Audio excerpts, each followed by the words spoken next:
What's up, Ignition Raiders, and welcome to AQ. So for this video, we're going to be doing things a little bit differently. I'm going to be cutting back and forth between a real raid on a private server and showing you how it actually looks kind of in real time when 40 people are doing it. And then we're also going to intersperse some footage that a bunch of Ignition people shot on retail, kind of walking through it if there's something a little more complicated that we want to explain. The optional bosses are going to be covered in a separate video because we'll be doing those after we kill Cthulhu, and this is the most direct route. There's also a complete Google Doc that accompanies this video, and the Google Doc goes into more details about all of the specific timings and the names of abilities and stuff like that if you want to delve a little bit deeper. So this is the very first thing you're going to see when you zone into AQ. You're going to see these huge blue griffin guys, and then you're going to see the enormous Anubisath in the background. The blue griffin guys start out with 0 mana, and they start draining mana from your raid immediately and giving it to themselves. And if their mana pool reaches 100%, they explode and wipe the raid. So we'll be putting Viper Stings on them, mana burns, that type of thing, if we don't just blow them up really quickly like these guys did.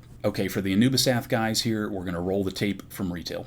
You can see that we've separated the mobs out a little bit, and I'm taking a look at the buff bar on each one of them, because each one of these 4 guys gets a random buff chosen when you create the AQ instance. And the way that this works is that when you kill one of these guys, the other 3 gain the ability of the guy that you just killed. And then when you kill the second mob, the remaining 2 gain his abilities. Now there's somewhere around 10 possible random buffs. They can reflect schools of magic, they can heal themselves, they can mortal strike you, they can have thorns, they can knock back and be taunt immune, and they can AoE Shadowbolt. Now because these things are random each time we zone into AQ, when we pull these guys, we're going to have to pause for a hot second and figure out the most effective order to kill them in. For example, if one of the guys is an AoE Shadowbolter, the worst thing you could possibly do would be to kill him first, because then you've got 3 guys suddenly that can AoE Shadowbolt you. When any one of them dies, the remaining guys heal for about 50% of their total health, so there's not too much point in grouping these guys up and cleaving them. So we'll make the best decision we can on the fly, and we'll kill them in the order we think is best.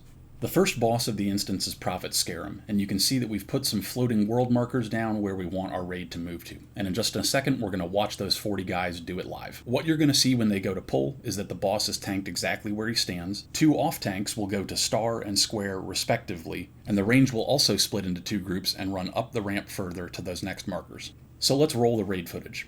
You'll see that as they pull, a bunch of people run past the boss. Anytime there's more than a handful of people near the boss will Arcane Explosion. Arcane Explosion can be interrupted, but this raid failed to do that. Every 25% of his total health, the boss splits into 3, and you can see that that's why we pre-positioned off tanks in those other 2 spots. His mirror images have a lot less health than him, and if you have a raid marker of his head, you'll be able to tell which one is the real one. You burn down the mirror images, then go back to DPSing the boss. The boss will sometimes mind control players, make them huge and angry. You can just sheep them. You can see that he splits again at 50%, and he'll do it again at 25%. And the last mechanic is that sometimes the boss will just randomly teleport to one of those 3 locations that he can stand at with his mirror images or him. You can see in this video that a lot of arcane explosions are going off. These guys overgear the content, and they've seen the fight 1,000 times, they've gotten a bit lazy. The trash on the way to the next boss consists of a lot of packs of bugs. And these bugs do a brutal single-target knockback to whoever is tanking them, so you can see that the tanks have their backs to the walls. You can AoE these down just fine, but you have to be cognizant of that so that you don't get punted into additional trash. I'm just going to fast forward to another one of these packs where even this raid, who's got a lot of experience in AQ, just fails at getting their backs to the wall. People get punted everywhere. It gets really messy really quickly. Let's jump back to retail quickly and take a look at the next boss, Battleguard Sartura. Sartura comes with 3 ads, and the ads are basically miniature versions of her. The boss and any of the ads are all stunnable. Yes, the boss is stunnable if they are not whirlwinding. And whirlwind will show up on their buff bar when they are doing it, and there's an animation, but sometimes that animation gets clipped, so you gotta pay attention. In addition to the whirlwind, the ads also have the ability to knock everybody back who's around them, which is why the tanks will have their backs to the walls. Here's a clip from our friends on the private server, and you can see that for some reason they've chosen to put the ads in the middle of the room with people all around them. That's bad. You can see everybody goes for a ride. It's going to get really messy. So let me show you a completely different AQ40 raid. This is a different private server. You can see they go for maximum cleave, and they know they're about to get knocked back. The first knockback is delayed a couple seconds by the rogues, but their backs are to the wall. They do so much damage to everything in those opening seconds that the ads are dead before they even really become a factor. If we don't manage to burst all the ads down pretty much instantly, then we'll separate them out, just like the 3 huge guys in BWL. And you can see that they're focusing the boss down really hard, but they're very aware that the boss is about to whirlwind. And when she does start whirlwinding, some of those melee that are a little nervous, they just get the hell out. At 20%, she soft enrages, and that's pretty much the fight. Let's jump back on retail real quick so you can get a good look at what comes immediately after Sartura, which is the AQ gauntlet event. It's just like the suppression room in BWL, but easier. You have a ton of little guys, and you got occasionally a big guy. Now, one of the things that you see in all of these speed runs and private server runs is that everyone has a mount. We will not have mounts immediately in BWL. It will probably take a couple weeks for everybody to have a mount. So we're going to be running on foot. It's going to take us a little bit longer. The big key here is just to stay grouped and keep moving because these things respawn every 30 seconds. Now, I'm going to fast forward the rest of this at about 1000% speed. You can see that this really is a long gauntlet event. It's important to stick together, get those micro drinks in when you can because you got a lot of running to do here and you have to keep moving. Now, at the end, there's a safe spot up on the left, and I just wanted to show you guys that. That is where we are headed for at the end of the event. You will no longer aggro things from the gauntlet if you stand there, and you cannot step forward of this line because the next boss has an enormous aggro radius.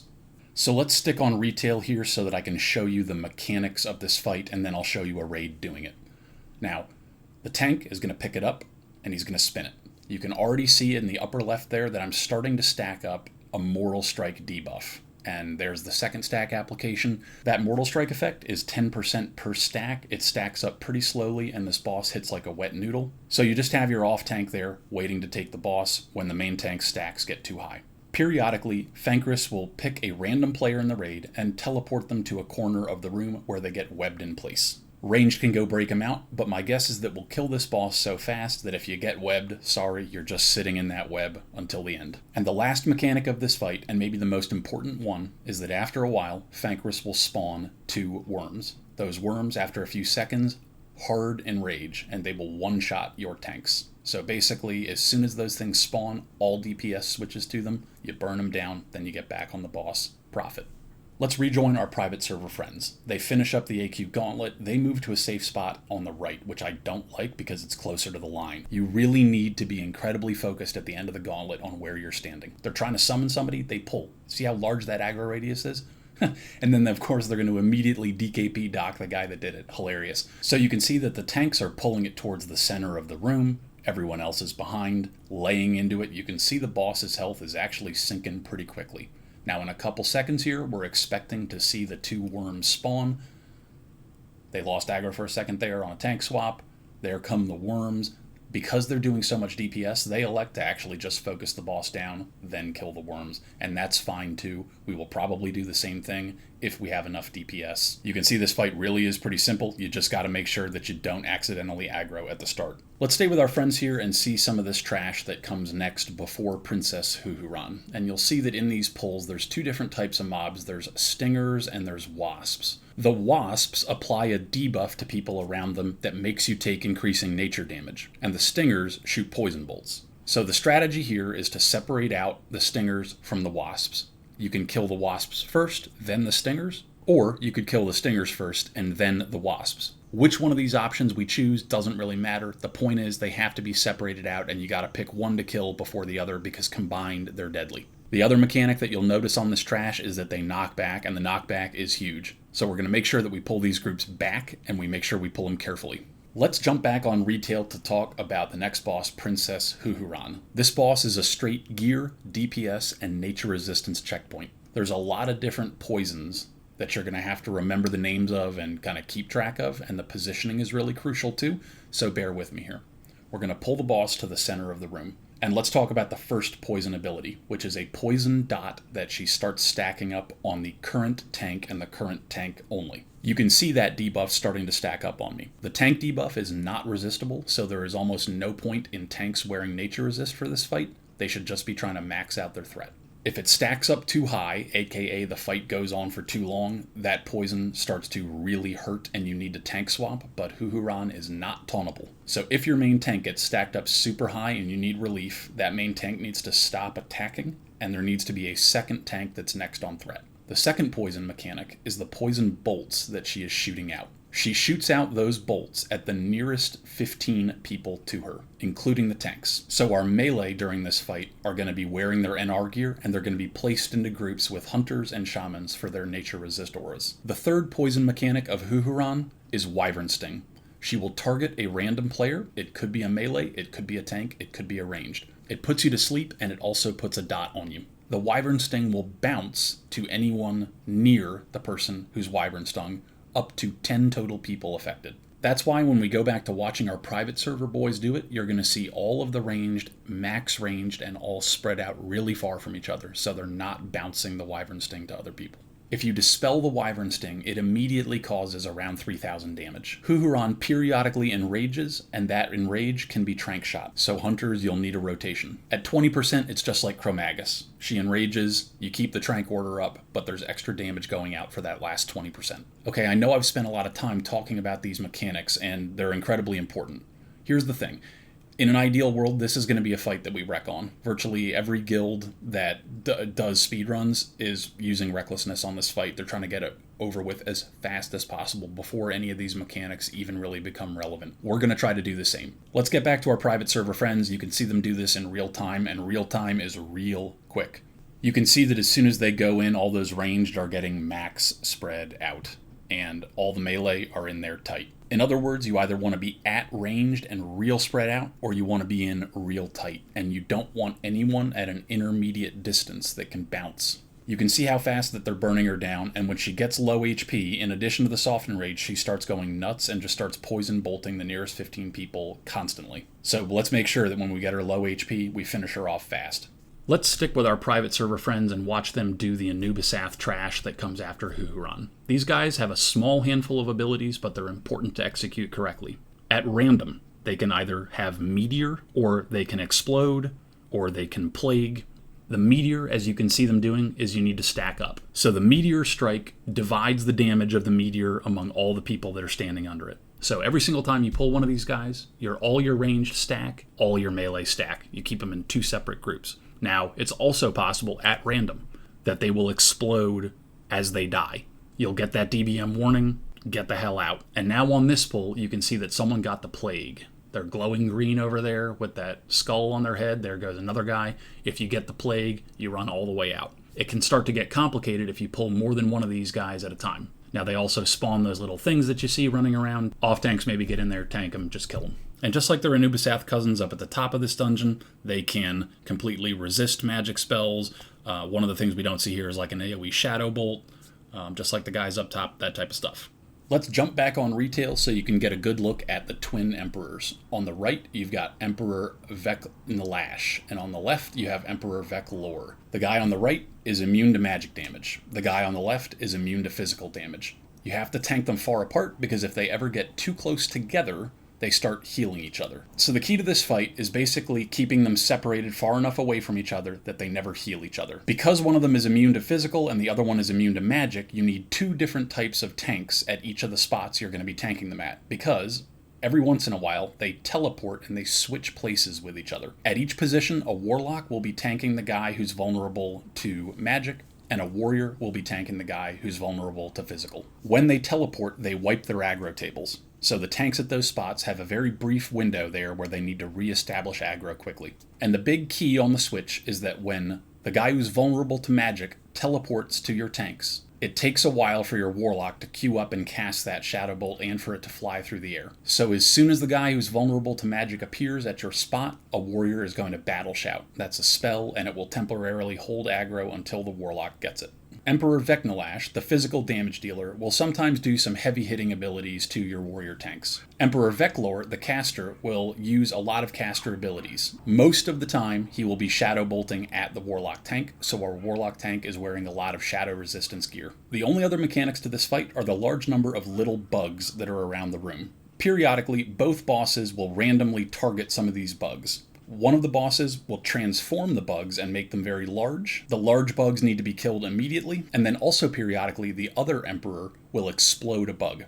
And you can tell that a bug is about to explode by the fact that it starts glowing, essentially. And it's important to remember that those two mechanics are mutually exclusive. A bug doesn't have to be transformed to get big before it can be exploded, etc. It's just sometimes they will explode bugs, and sometimes they will transform bugs. So as you guys are moving back and forth, remember that you're going to have to be running back and forth across the room to get to the guy who's vulnerable to either your physical damage or your magical damage if you're a caster. You just need to watch out for those bugs. Maybe they're about to explode. You need to keep an eye on them. And then we're also going to have a team of people that are assigned to run around and kill the bugs that transform. Let's watch them do this on a private server. Wipe Club decides to go for this strategy where they keep them really, really far apart. And there's a transform bug, you just saw it right there. The mage instantly switches. Up there at the top of the screen, you can see 10 seconds until teleport. There's another transformed bug. They're getting on that. Here comes the teleport, and you'll see it right there. So there's the teleport, and for a moment there was almost a loss of control. Warlock picks it up. There comes a blizzard from the caster guy. He's just shadowbolting. A bug just exploded there, right? And all of the melee has run over to the left side of the screen, and then here comes the melee back because the teleport's coming. There's the teleport. It gets picked up by the warrior tank. The melee is coming. They switch sides. The ranged are all now on the guy who's vulnerable. Boom, there's an exploding bug. So you can see this, like, sounds complicated at first, but it's really pretty straightforward. Another teleport coming here in 7 seconds. And these guys are sharing a health pool, by the way, so damage that you do to one is also done to the other effectively. Warlock tank picks it up perfectly. Want to make sure that he's maintaining that control because you really don't want those guys coming close enough together where they can heal each other. Veclor and the Warlock are just shadowbolting back and forth at each other. Teleport's coming in 2 seconds. Everyone's switching sides. They're keeping an eye out for exploding bugs. There's the teleport. They've got the bosses pretty low. Nothing special happens. There's no enrage or anything like that, sub 20%. It's just rinse and repeat. Exploding bug there in the lower right. So the trick is, you can see how simple this fight looks, honestly. The trick is just literally, can you nail the teleport aggro pickups? And if you can, this fight is a loot pinata, and if you can't, you're going to wipe here all night. So let's stick with this raid and watch them do the most cancerous part of AQ, which is the trash that comes after Twin Emps and before Cthulhu. These trash packs are 5 mobs, and they're made up of a couple different compositions, like the composition is random every time. There's Mind Slayers, there's Champions, and there's, I think it's Slayers. The Mind Slayers, you see there, they're like casting Mind Flay, and they're fucking slowing people down and whatever. When you kill a Mind Slayer, it explodes as a mana drain. In addition to draining your mana hardcore, it will also disorient you for a really long time. So you don't want to be anywhere near them when they die, casters. Slayers, which are, you can see the Champion over there, marked triangle. Those guys are just, they hit hard. They just need to be tanked by a mitigation tank off in a corner until you're ready to kill them. Sick Twitch overlay. The one mob type that we're not seeing in this pack is the Slayers. They're literally just like Battleguard Sartura. They look like Battleguard Sartura. They whirlwind like her, whatever. So we'll just take a look at one more of these trash packs. This trash pack is another random generated, and it's got some of the little Battleguard Sarturas in it. Those guys are going to whirlwind. We definitely want to keep them away from everybody. We don't want to stack them on top of each other. So these packs are just all about splitting everything out.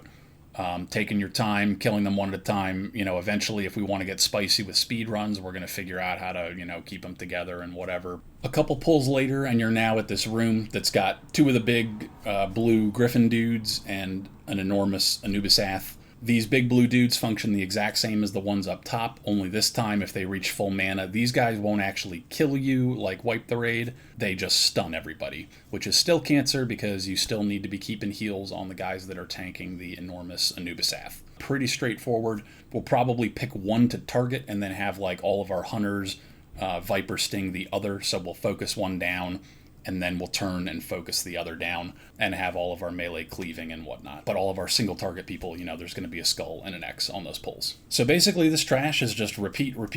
There's a shitload of this trash. You know, it's just slow and steady wins the race. You get through all of it and we will arrive at Cthulhu. So let's go back to retail one more time, the last time, and you'll get to see all of these mechanics, and then we'll watch a raid, of course, do it in real time. Now what you see is that everyone who's not me is hugging that wall there. You do not want to step out into LOS of that eye. Those people up at the wall, they're close enough that if they were to step out into LOS, it will start the encounter. Me, as the main tank, back here at this back wall, I'm out of range of it. Now the real trick to Cthulhu, and something that will probably wipe us several times, honestly, the first night, is actually running in without dying. It's really hard to do, especially early on when we don't have mounts. The moment that the main tank runs into the room, the Eye of Cthulhu there is going to start casting chain lightning, essentially. And that chain lightning will jump, and it does increasing amounts of damage to every person that it jumps to, and after jumping to about 3 people, it will instantly kill. So you'll see me run in, and it's going to start casting chain lightning at me. Now, because I'm level 110 or whatever, my aggro range is a lot smaller for that eye, but that thing will start chain lightning at me literally the moment I step forward from that back wall. We're going to have people run in groups of 3, essentially, at the start here. And as soon as you get in, you're going to have designated spots around the room that you're running to. Because again, we can't risk the lightning chaining and wiping the raid. Now, the next thing that you'll see is these claw tentacles that spawn. And they spawn kind of around the room, and when they spawn, we're just going to kill them. After a little bit, eye tentacles spawn all around the edge of that black ring that you see, and this next mechanic is the Beam of Death, which, of course, on retail, we're being morons because it can't kill you on retail, but on Classic, if this eye beam that slowly rotates around the room hits you, you die instantly. There's no chain lightning during this phase, so you can be grouped up, but you really do want to try to stay as spread as possible, because after this eye beam ends, it's back to chain lightning. Now, you may have noticed during this thing that those eye tentacles are up as this beam is going around, and those eye tentacles were casting Mind Flay, which is slowing you down. So we need to get those tentacles down so that people can move fast enough to outrun the beam. So after we've prioritized dodging this beam and then getting spread out as soon as it ends, there's going to be more tentacles coming, and whenever we can, we're trying to get in some DPS on the eye, because as soon as we can get the eye down, that's when phase 2 will start. So let's fast forward. You can see the eye is dying over there. There's still a couple tentacles that we're finishing off, and here comes the brain. You'll notice extremely large tentacles are now spawning, and there's also going to be some smaller tentacles. There's more tentacles. Kill order is the largest tentacles, then medium tentacles, and then small tentacles. Now, during this phase, there is a 99% damage absorption shield on the brain. You can't do anything to it. So how do you bring down the brain? The answer is by getting randomly chosen to be teleported inside of Cthulhu's stomach. And during this encounter on retail, Cthulhu eventually chose me to teleport into his stomach, so I want to show you guys what that looks like, because you don't get to see it a lot of times on other people's AQ videos. As soon as you get put down there, you'll notice that you're in this big pool of digestive juices, and there's 3 safe islands there, and there are these 2 tentacles. Killing the tentacles is what lowers Cthulhu's 99% damage reduction shield. Now take a look at my debuff bar. I'm stacking up digestive acid the longer I stay in here. So if I want to get out, you see that teleporter pad? We just hop on over there and we will get teleported back up to the top. We'll get kicked out of the brain to the wall, and we go and rejoin all of the people that are up top doing up top things like killing tentacles, because that's all the people up top are doing. So I get put into the stomach again. We're going to kill this last tentacle. The tentacles are dead. You can see the chat message. Cthulhu is now weakened. We immediately run up. We try to bounce back up and out.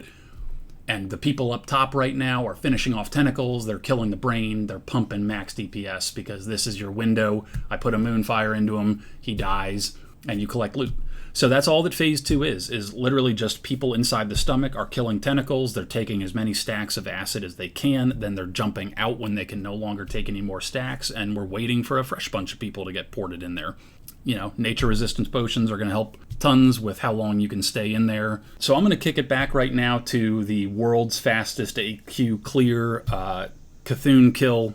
It's a whole bunch of warriors in this raid. I'll just let you guys kind of see it for yourselves because it is the most interesting fight in AQ. So one thing that you'll immediately notice, of course, is you see how they're grouped up. They're like in groups of 2, and they're spread out from each other. You see the I-beam goes out there, and it doesn't chain to other people. They are doing a phenomenal job of this, even with a really heavy melee composition. They are doing some pretty decent deeps. They've got it to 70% already. You can see based on this guy's personalized DBM that Tentacle Rape Party is coming. And the same time as Tentacle Rape Party, there comes the I-Beam. They are getting on these eyes as fast as possible. They're abandoning DPSing the eye until all those are dead. Remember, there's no chain lightning in this phase, so they're all just doing max DPS. It's visually a little confusing because the I-Beam's actually, there you go, on the other side. They're all moving around the back side of it. Eye of Cthulhu is at 18%. It's in execute range. They're going to be killing that thing real quick. Into phase 2 they go. Their head's on a swivel for where are these tentacles going to pop up. We're going to try to kill those tentacles as fast as possible. We don't want to be under those tentacles when they come up out of the ground. Boom. I mean, these guys, you know, there they go. They're running after these tentacles. And right now, of course, remember, people are already being put into the stomach. They're down there doing work. I don't believe the guy in this video ever gets put into the stomach, so the people up top are just running around killing tentacles. And these guys have a lot of DPS. They make it look really easy. You'll see here in a second that people get knocked back if they end up standing on top of where a tentacle spawns. So healers, make sure that you stay away from the edge of that black ring. That's like a known spawn location. There come more eye tentacles. There's a huge tentacle. The huge tentacle is the prio. Everyone else is on that. He takes one last swing, takes down that little tentacle. And the people up top are just waiting for Cthulhu to become vulnerable. You can see there he becomes vulnerable. You can tell instantly that he's vulnerable because he shifts from that white color to this like pinkish, reddish, you know, whatever. And they are doing some serious work on it. And this is just a free DPS phase. There's actually no damage that goes out during this phase, I don't think. Enjoy doing max DPS. Healers, you can be wanding, casting, whatever you want. I will see you guys inside of AQ.